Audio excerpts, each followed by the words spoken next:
Genius, right? So for this part, we really wanted to bring along some of our friends whose work we really, really love and respect to come and do some readings. So I'm going to introduce the first speaker, which is Deborah Chu. I'm going to get a bit emotional. No, I'm not. I'm fine.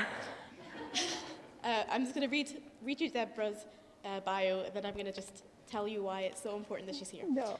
So Deborah is a writer and journalist whose works have been published in The List, Art UK and The Guardian. She won the Alan Wright Award in 2019 for excellence in arts journalism and the Scottish Book Trust New Writers Award in 2021. She's currently writing her first collection of short stories titled Milk and Honey, which explores how human relationships are transformed by climate change, disease and misinformation, as well as the places where redemption and epiphany can still be found. Deborah, everyone. So, Deborah and I worked together, and Deborah was a really big reason why I got through the pandemic. And I honestly would not have been able to do it without her, because she was a really important person who just helped me through it. And she's probably one of the most talented people I've ever worked with in my life. And I am just so glad that people actually get to hear and read her work soon, because she's going to be headlining book festivals soon. I guarantee you that. So everyone give it up for Deborah Chu.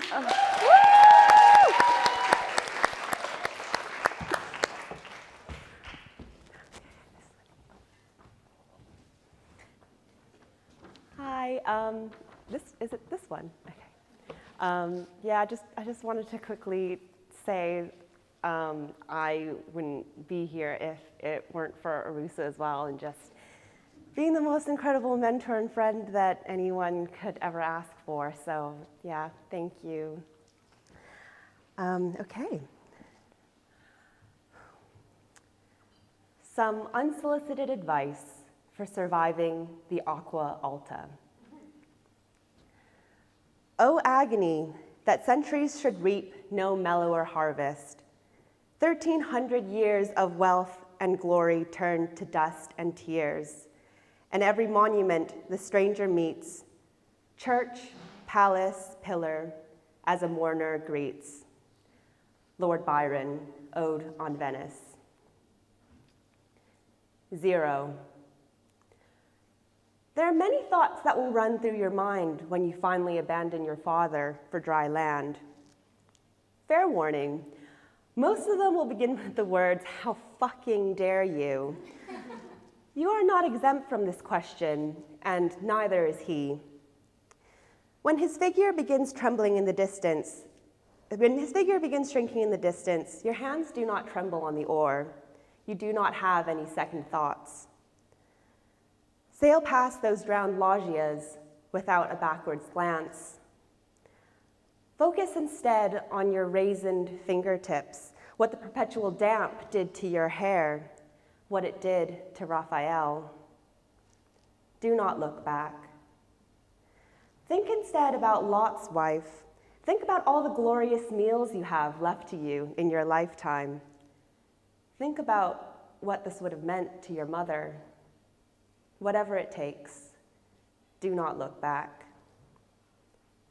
1.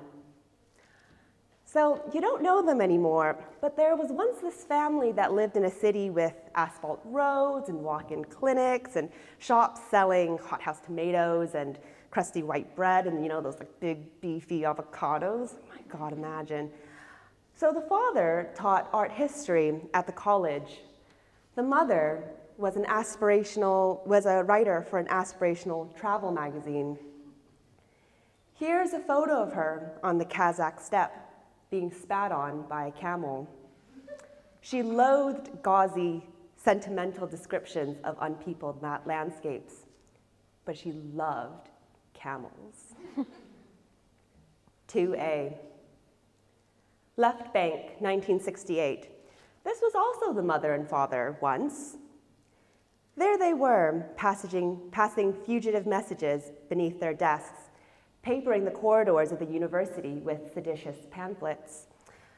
There they were, walking into the public square with their teachers, a better world rising up to meet them like barricades rising from the paving stones of the street. Freedom is what we do with what is done to us, says Sartre. And they felt for the first time as though they were living the words of the books that they read, the free and living word, So there they were atop the barricade, bodies twisted back with powerful intention, compressed like a spring, under the paving stones, the beach.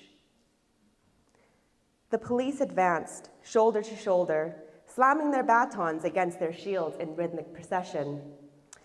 They are the fathers of the Republic, and the father is everywhere.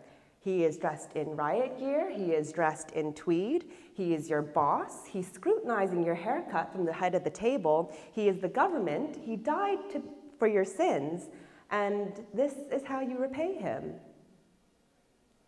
2B. See how afterwards they cloistered themselves in the corner of this cafe, out of the rain. On the table lay a handkerchief spotted with blood.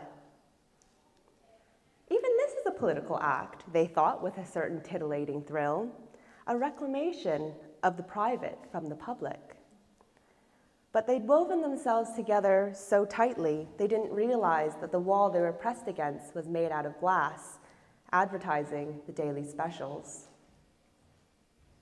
3. Years later, there is a word, les 68. This naming of their history is a particularly significant stamp of approval in their country, in which the official lexicon is guarded carefully from patois and other vernacular incursions by a council of immortal gatekeepers.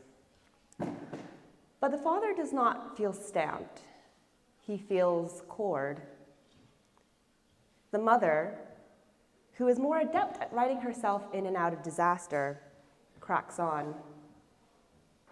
4. Years later, there is a lump. It's just a bit of fatty tissue, the mother says.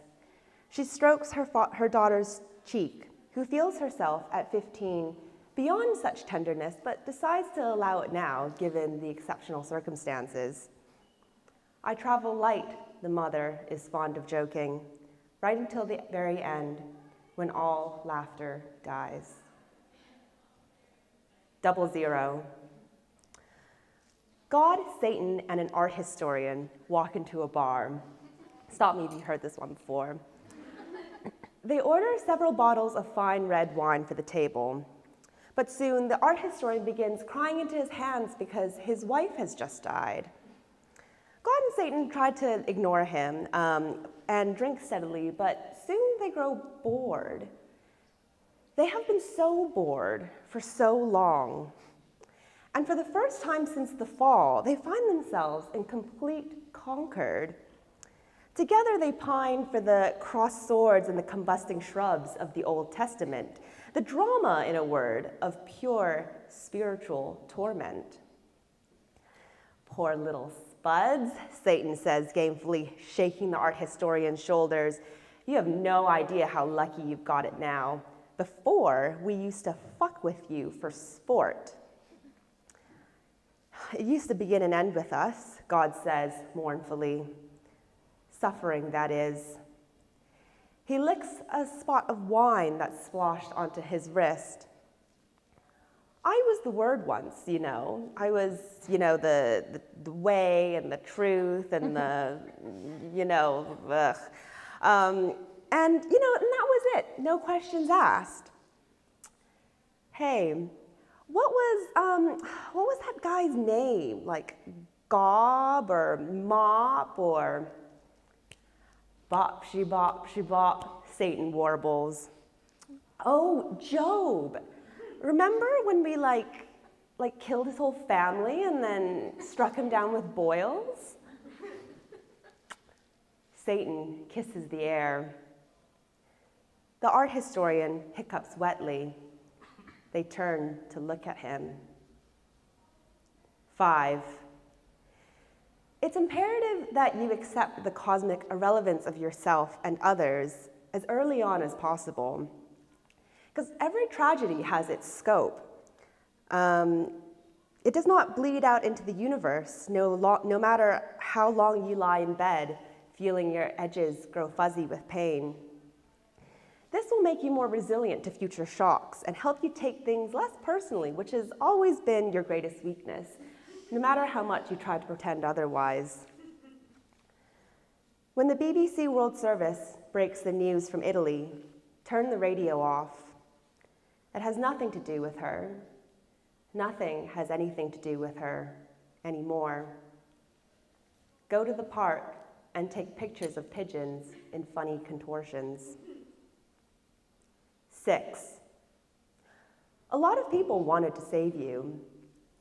Unfortunately, it wasn't polite, so they didn't, but try to forgive them anyway.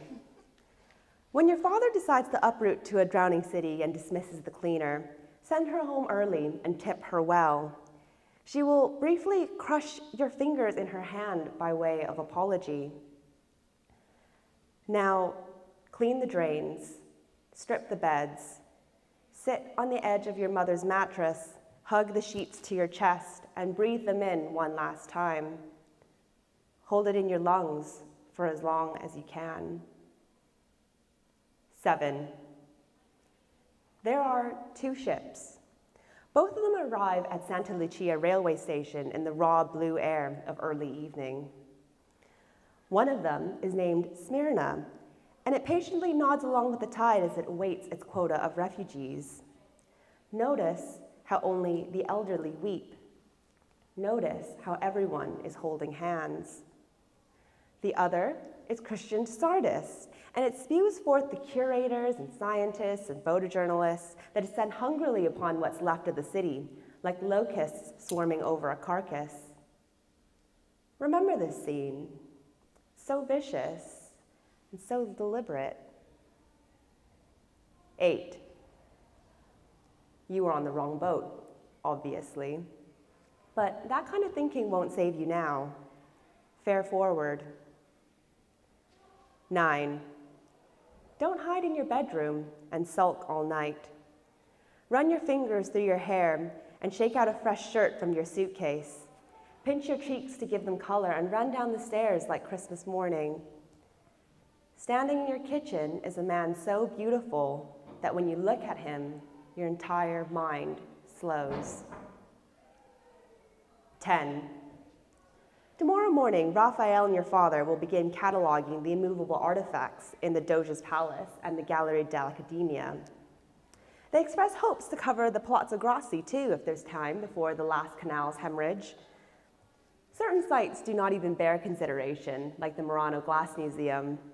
Let the Acqua Alta drag them down into the murky depths of obscurity.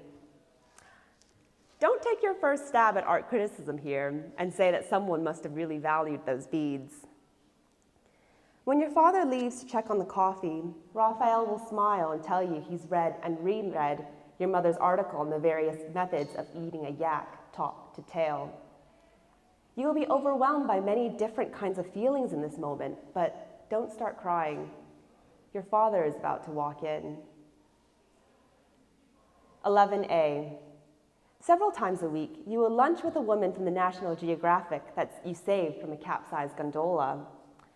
There's still a few cafes open, but sitting in waist-deep turbid water and having to fish for the breadbasket will soon grow tiresome, considering how desperate you've become for dry shoes and drier focaccia. So settle for a meager picnic of figs and taralli on her rooftop. Let her try to explain to you all the celebrity gossip you've missed in the meantime, and what exactly is so fascinating about having someone lick into your mouth. 11B. Eventually, when the curators and scientists and photojournalists begin to leave, she will ask you to go with them. This is no longer a place for children, she'll say.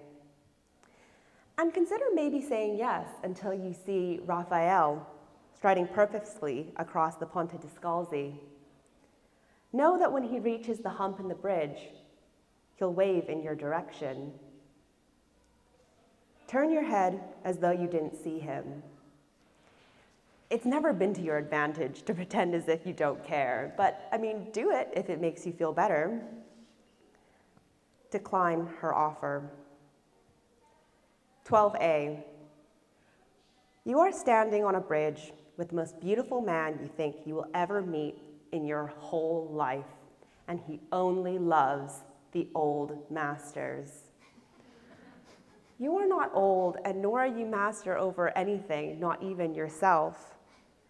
This is the youngest and oldest you'll ever feel, and this is a feeling you'll never outgrow.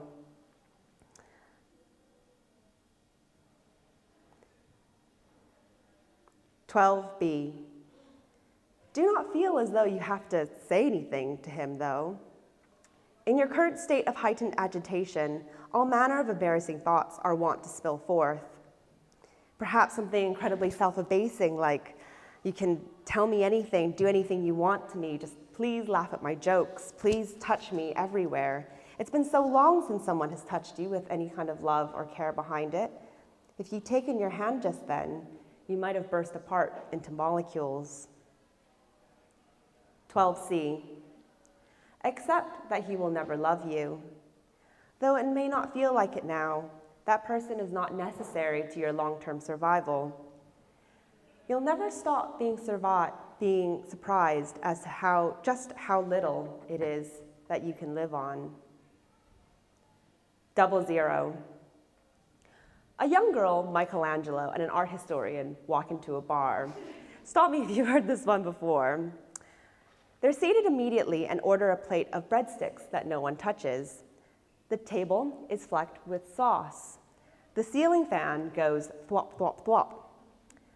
The art historian is compulsively flexing his hands into fists. The young girl dreams of hooking her ankle around Michelangelo's, but is terrified she'll pick the wrong limb underneath the table. And Michelangelo dreams in trompe l'oeil, but don't we all? The BBC World Service comes on the radio. The young girl begins to hold her breath because someone in this bar has a gun and it's been up their sleeve since 1968, and it's going to go off when the last bulletin is made. And maybe everything that's happened has been building up to this moment. But none of it ends up mattering at all, because then the wave crashes in through the window. Thank you.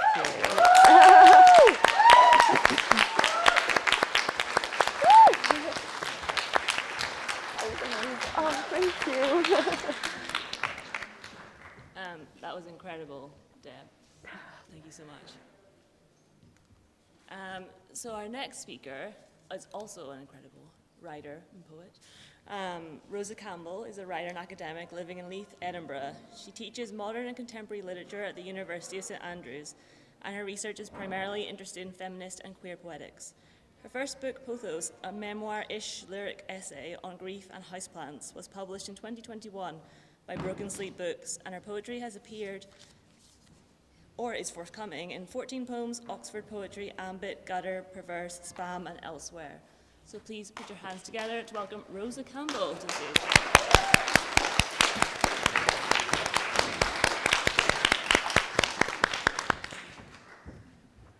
Hi, everyone.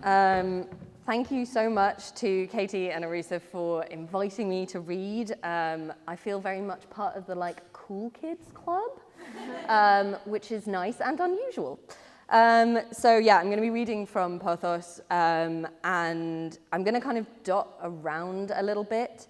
I'm also very aware that this has been, I would say overall, a very uplifting, hopeful, enjoyable evening. This is a book just straight up about death, and I'm really sorry.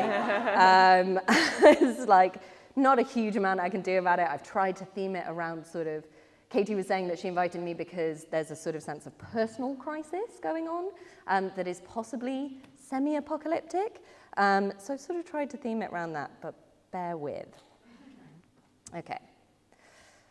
Life changes in the instant. You sit down to dinner and life as you know it ends, writes Joan Didion at the beginning of the year of magical thinking.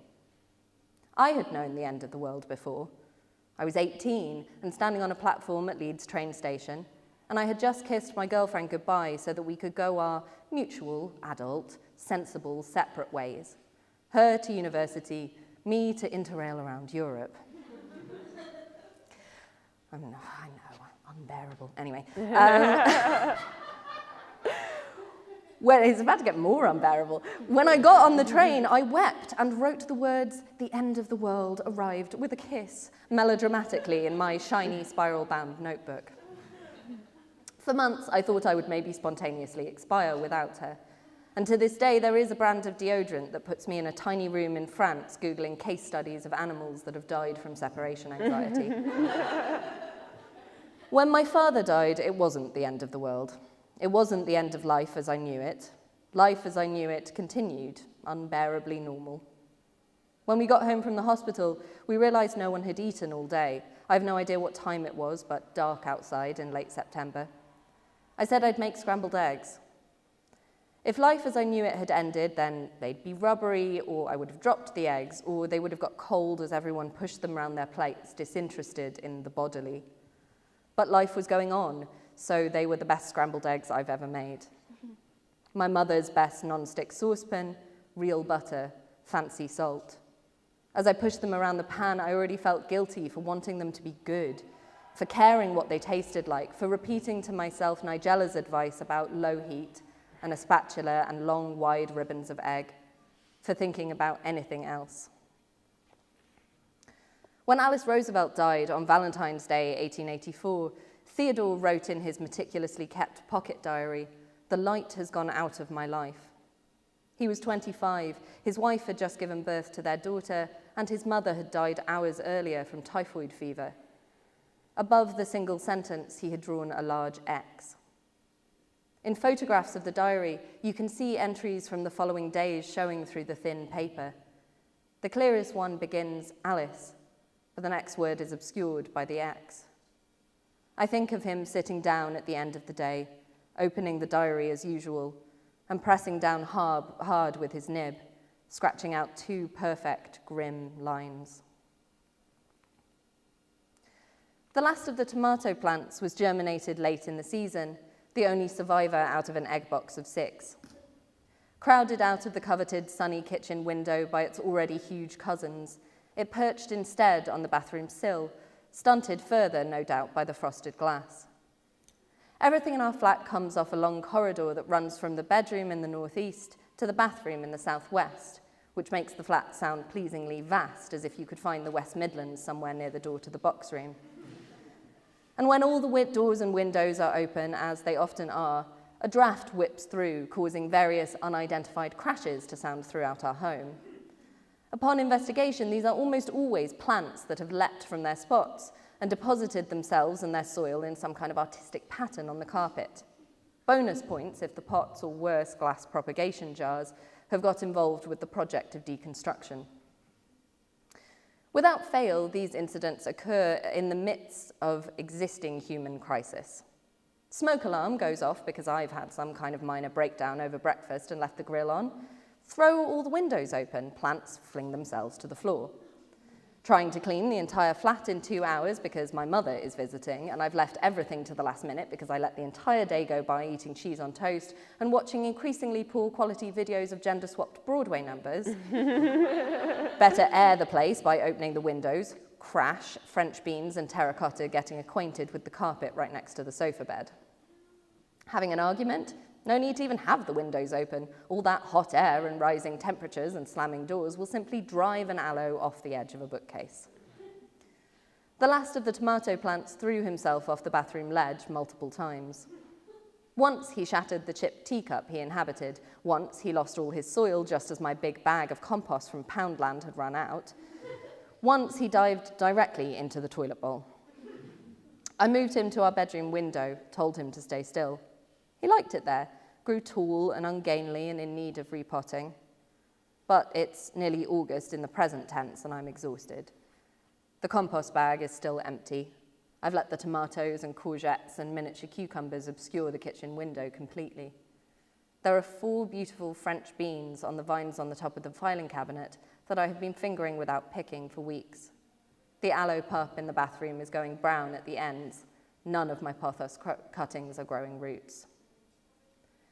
This morning, I sat down on the edge of the bed and looked out of the window, flung wide on the hottest day of the year, and sobbed breathlessly because of the desperate A4 to-do list on the kitchen table, and the overflowing laundry basket, and the 5 unanswered texts, and the exciting, thrilling, wildly positive opportunity email languishing in my inbox with one of those Gmail nudges. Received 14 days ago, reply? and Boris Johnson having just appointed his cabinet, but I couldn't bear to look because I'm a coward and self-involved, and the fact that the weather was so beautiful and I wanted to be out in the sun getting a freckly tan, because even if I was doomed to be the fat one who picked the wrong dress at my friend's wedding, then damn it, I could at least have the kind of healthy glow that makes people say, you're looking well, even when you're not hot or pretty. And the fact that when I cry, my stupid eyes get so puffy, and the next day I always have a headache like a crying hangover, like I've managed to excrete so much liquid that I'm actually hungover, like the world won't let you cry without it ruining the next day too, without reminding you, you're sad, you're so fucking sad all the time, you useless piece of shit. This went on for 6 or 7 minutes, until the last of the tomato plants fell off the windowsill. His soft little top fronds and his tiny yellow flowers reached across the books on my bedside table to my pillow.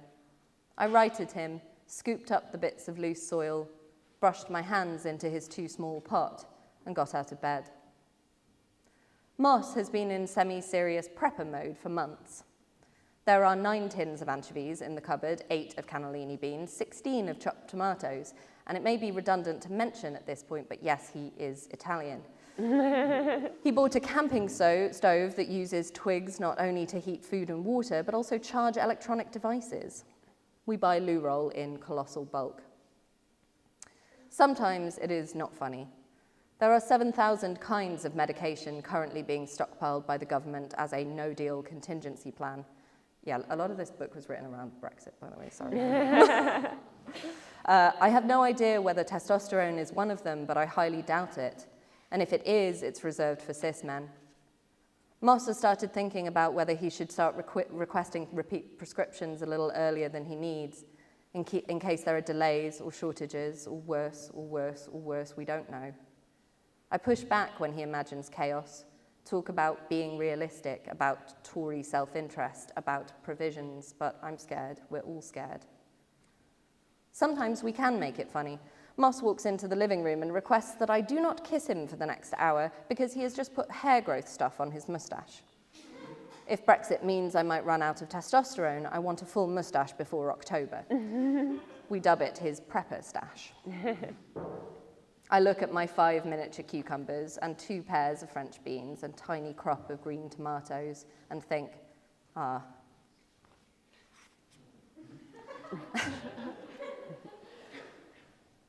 Brexit, coronavirus, crisis after crisis. We prep, stockpile a little. I go away for a few days in early March and receive an email from our joint Amazon account. Your order of water purification tablets and medieval tapestries colouring book will arrive in 3 days. I'm stood on the picket line with my colleagues and tell them, I wonder if my life is actually made up entirely of anecdotes and punchlines and vignettes, or whether I have devised it that way myself. I think about buying more soil and do not. In the early days of the pandemic, when death was still considered news, Moss tells me about a young man in Manchester who couldn't say goodbye to his father because the family had to self-isolate. He, Moss, cries and looks at me, and I look at the blue of his eyes getting darker, and at the slightly sarcastic comments I've written on the student essay I'm marking and wonder if I am a very bad person. It used to be that when I got caught up in so-called political debates with people, I would burst into tears within minutes, shouting, sobbing, furious, hysterical. Now I've been poisoned with rhetoric about bandwidth and capacity and how little I have to spare of either. I disengage, draw a line somewhere between head and heart, tongue and throat, squeeze of vocal cords and tear ducts like the "you're dead" gesture, hand slicing over clavicle, cut it off. I mean this as a shrug, but nothing really ever was okay again after death came into my life properly. So now I think, impassively, dispassionately, how is the world going on? Almost everyone with that bit of death inside them.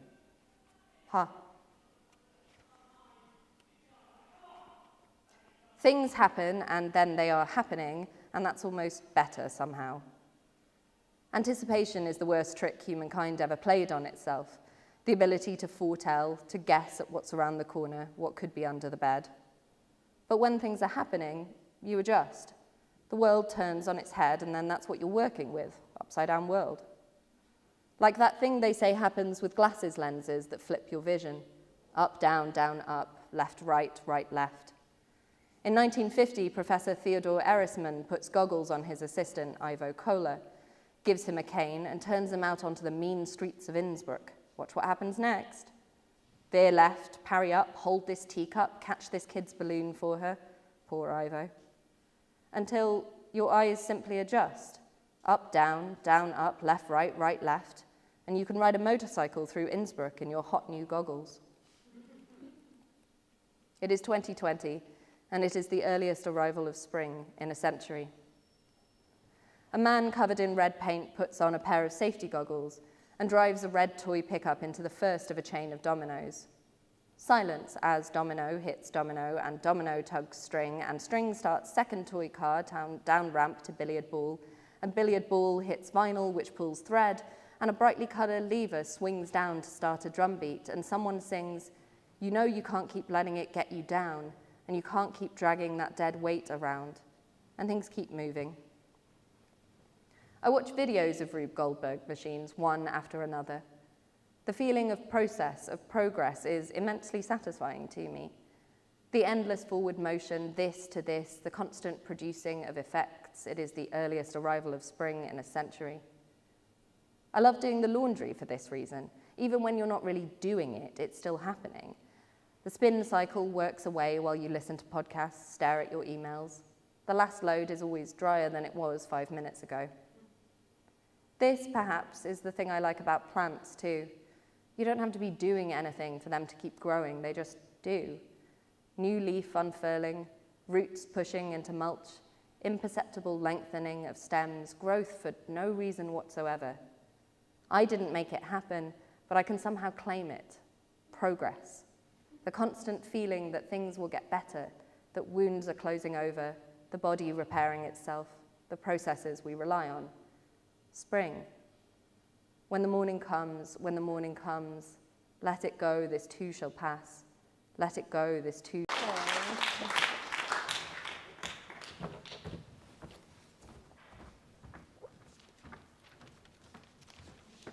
Thank you so much for that, Rosa. That was amazing, and I can't wait to read your book properly. I'm going to definitely pick up a copy.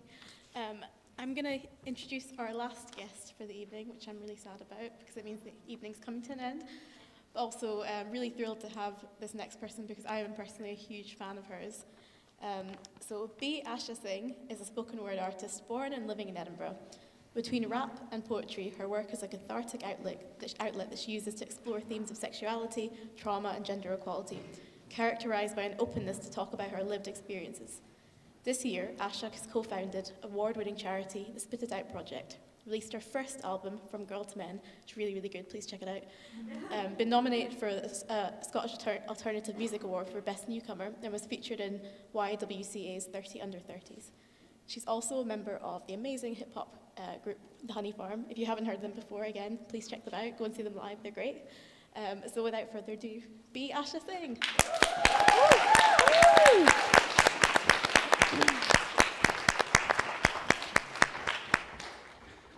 Hello.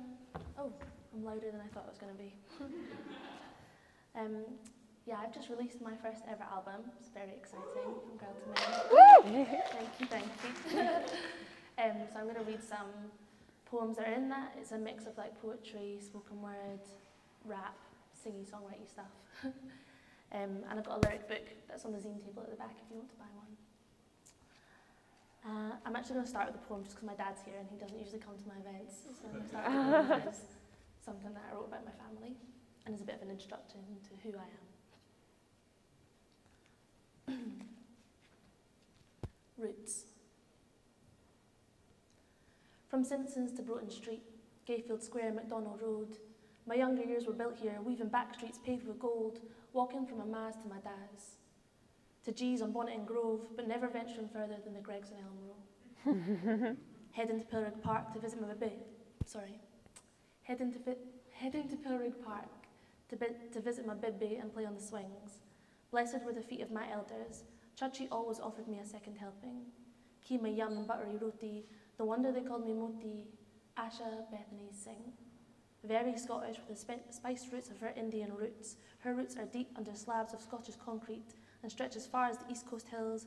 Her roots are Tella and braided into 14 tiny pleats. They are mulli and beetroot, they are immigrated, they are earthed, they are tatties from my ma and tatties from my da, Mendy, Mutterday and forgetting my school bag. They are cobblestones under tyres, 10-pence pieces snatched from palms, heads resting upon incense laps, with pinched cheeks and uchikams. My roots are mixed. They twist and affix themselves under thick layers of brown flesh. They are imprinted into the city, Edinburgh. They are mine.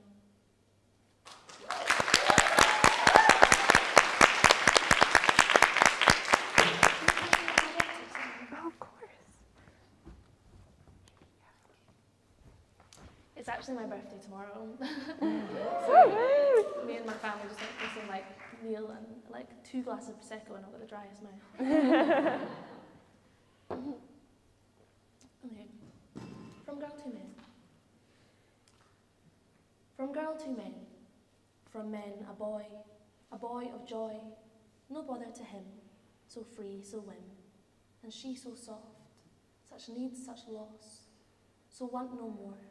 Her eyes are wet, her hair unkept, and he could stroke a single cheek to make her knees grow ever weak, but he does not dare caress her hair, for then perhaps he'd begin to care. I don't feel like I have to clap for everyone because some of them are quite short. I'm going to sing a little bit. Love is love, baby, don't hurt me no more. Holding me back with love is still holding me back, and scolding me behind my back is still scolding me, love.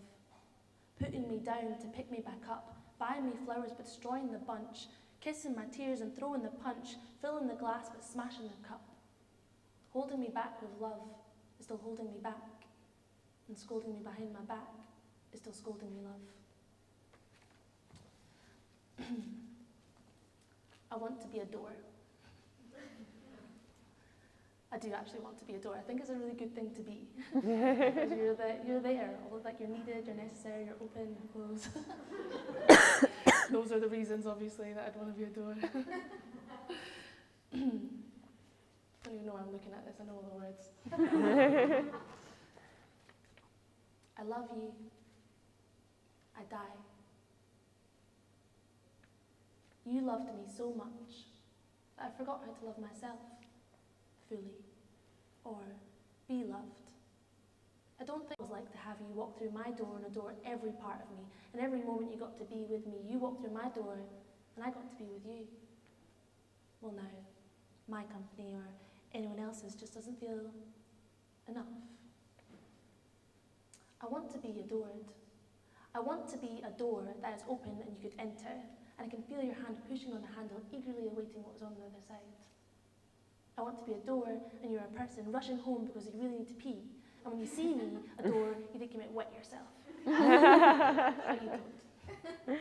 And you're inside, and you've sat on the couch, and you've peed, and you've sat on the couch with the cats, and there's a cup of tea, and you sigh. Content. I want to be a door, but for now, I am just doormat, and I'm being walked upon. Muddy footprints are being wiped upon me. Sometimes you see me and you think, oh, the door is near. And sometimes people leave packages on me. Thank you.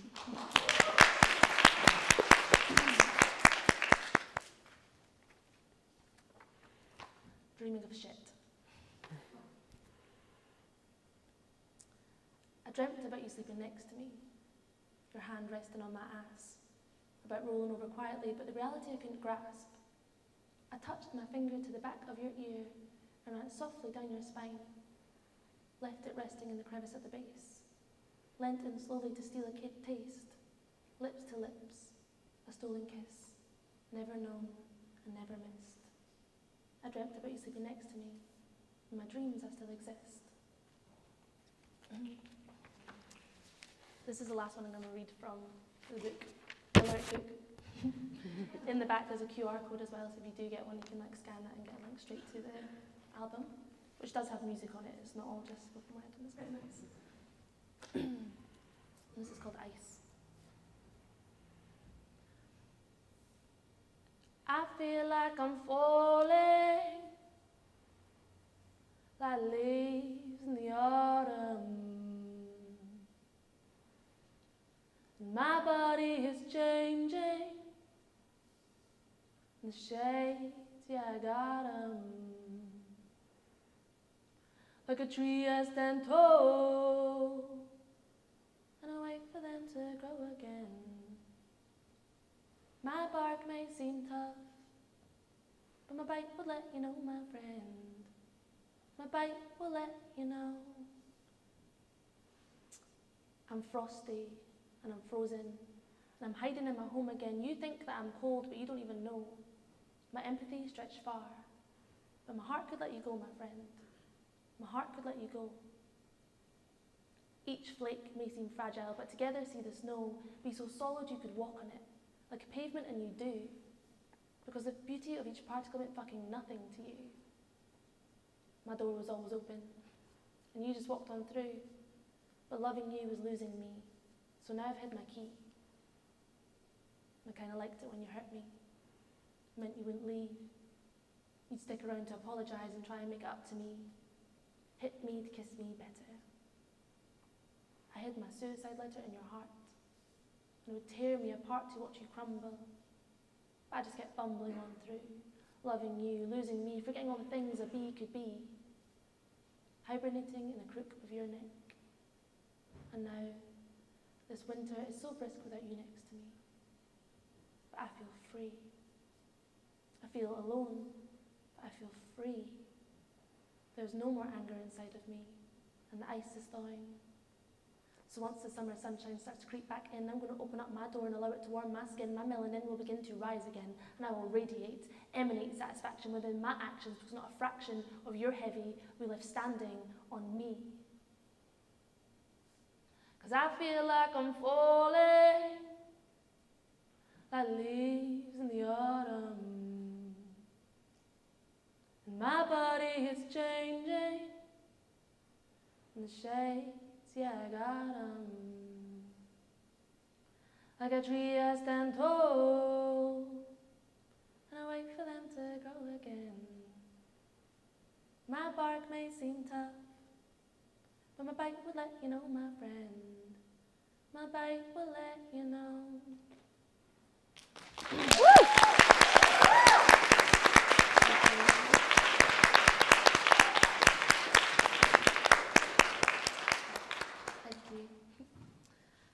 In the album, that's actually got a nice piece of like piano alongside it by Lonely Carp. You'll like it, I swear. A lot of my writing is based around talking about sexual trauma or experiences of being like a woman in a man's world. A lot of that was all just like whingy relationship stuff. But the next two pieces I'm going to do are about just wanting to be seen equally by men and all those around us. This is called This Is Not a Fight. This is not a fight, and I'm not trying to beat you.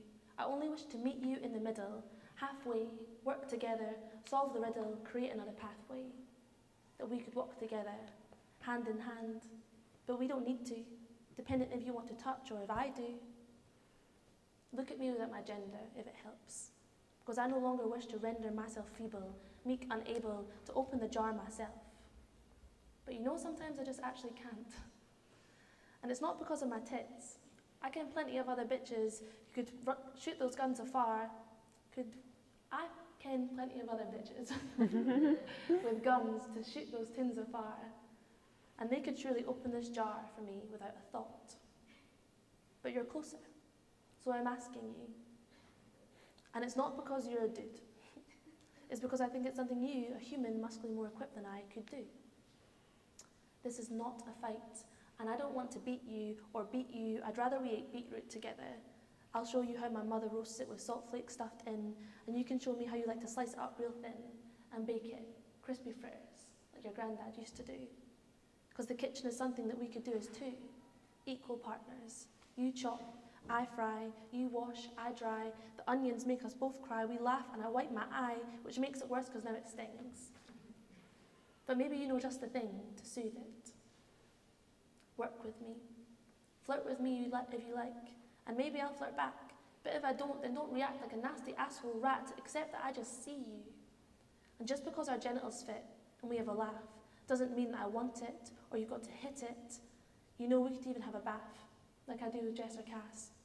You'll wash my hair and I'll wash your back without fear of sexual attack. If you get hard or I get wet, that still doesn't mean we have to fit together.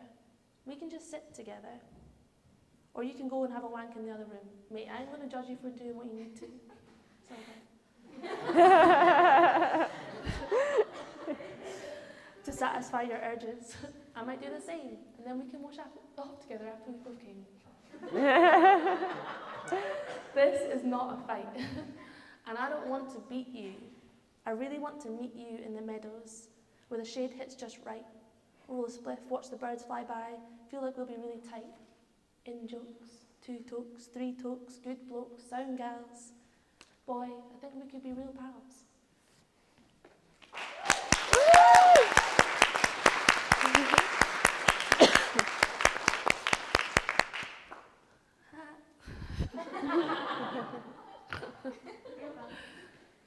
I don't usually talk like this in front of my dad.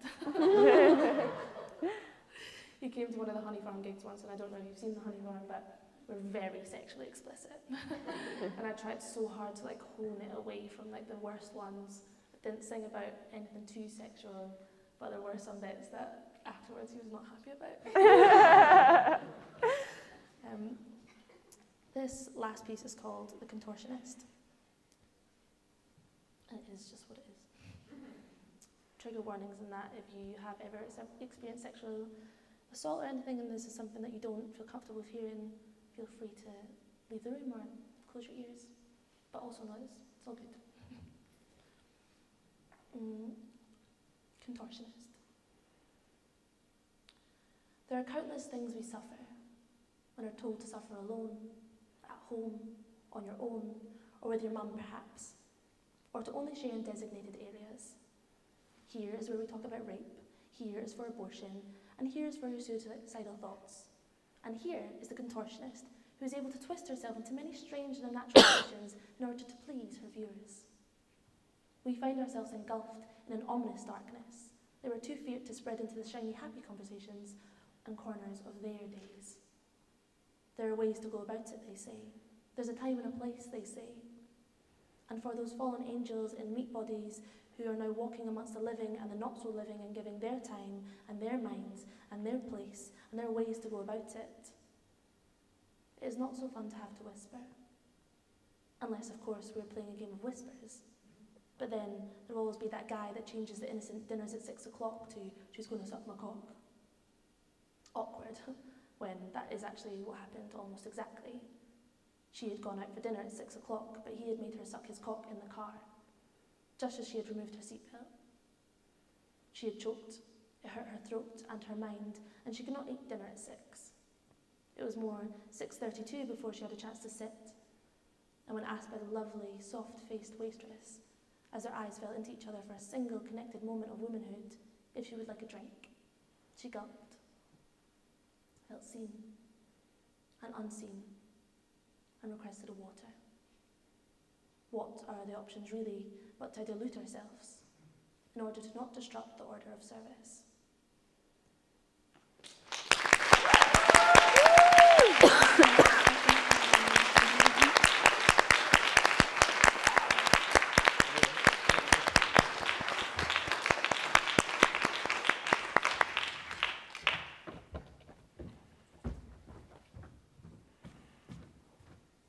That was incredible. Can we get another round of applause for all our speakers today?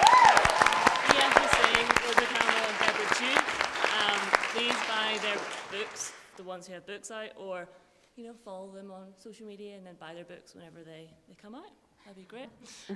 So that is the end of the sort of listening part. Well, there's going to be a DJ set, so they're still listening, but like the sitting quietly part. So we just like to say thank you so much to Lighthouse Books and Assembly Roxy for having us. That's been really wonderful. And also thank you to 404 Inc. for publishing our books. And thank you all very much for coming and for listening. If anyone didn't get their book signed and they would like it to be signed, we will be around, so please just find us. Arusa is about to set up for a DJ set, so please stick around. You can get some drinks, the bar's open, and then sort of like chat, mingle, have a nice time. I think that's everything. Thank you.